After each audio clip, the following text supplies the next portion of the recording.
ಕಾಂಗ್ರೆಸ್ ಪಕ್ಷ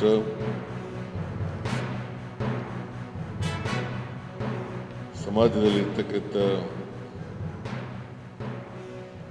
ಶೋಷಿತ ವರ್ಗಗಳು,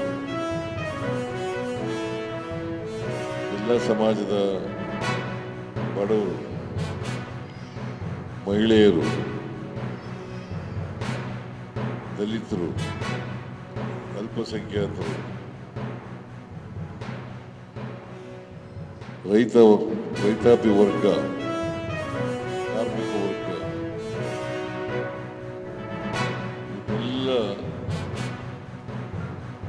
ಒಟ್ಟಿಗೆ ತಗೊಂಡು ಹೋಗ್ತಕ್ಕಂಥ ಪಕ್ಷ ಯಾವುದಾದರೂ ಇದ್ರೆ ಅದು ಕಾಂಗ್ರೆಸ್ ಪಕ್ಷ ಅಂತಕ್ಕಂಥ ಮಾತುಗಳನ್ನು ಹೇಳಲಿಕ್ಕೆ ಬಯಸ್ತಾ ಇದ್ದೇನೆ. ಅಶಕ್ತ ವರ್ಗ ಎಂದರೆ ಶೋಷಣೆಗೆ ಒಳಪಟ್ಟಿರ್ತಕ್ಕಂಥ ವರ್ಗ, ಆ ವರ್ಗಗಳಿಗೆ ಆರ್ಥಿಕವಾಗಿ ಸಾಮಾಜಿಕವಾಗಿ ಶಕ್ತಿಯನ್ನು ತುಂಬಬೇಕು. ಅವರು ಕೂಡ ಸ್ವಾವಲಂಬನೆಯಿಂದ ಬದುಕ್ತಕ್ಕಂಥ,